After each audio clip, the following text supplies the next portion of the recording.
Cacao or cocoa trees grow in hot, rainy areas of Africa, Asia, and Central and South America. Their beans are used to make cocoa powder, cocoa butter, and of course, chocolate. There are 5 to 6 million growers, maybe more. Many are poor family farmers with only a few hectares. West Africa produces more than half of all cocoa beans. Ivory Coast leads the world in production, followed by its neighbor, Ghana. The trees are usually in their 5th year when they start to grow the pods that contain the beans. The trees produce the most pods when they are 10, but they are still productive long after that. Workers use large knives to cut the lower pods and long tools to remove pods from high on the trees. Later, they break open the pods to remove the beans. A half gram of chocolate requires about 400 beans. The World Cocoa Foundation says an average pod contains 20 to 50 beans. And experts say growers may lose perhaps 1/3 of their harvest to disease and insects. But now scientists have genetic maps of 2 kinds of cocoa trees.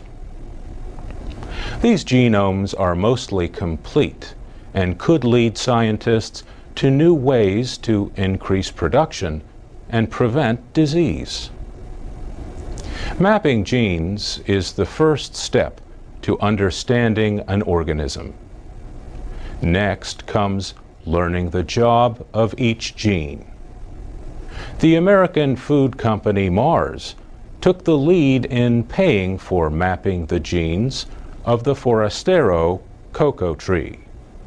The Forastero provides 80 to 90% of the world's cocoa beans. Mars depends on those beans for its M&Ms and other chocolate candies. The company's research partners included several universities and the United States Department of Agriculture. The average West African cocoa farmer produces about 400 kilos of beans per hectare. But Howard Yana Shapiro, head of plant science and external research at Mars, thinks that science could greatly increase the yield. A competitor of Mars, Hershey's, supported the gene mapping of the Criollo, a far less common cocoa tree. CIRAD, a French government research center, led scientists from 6 countries in creating that genome. We'll talk more about the cocoa industry next week when we look at efforts to help child laborers in Ivory Coast and Ghana.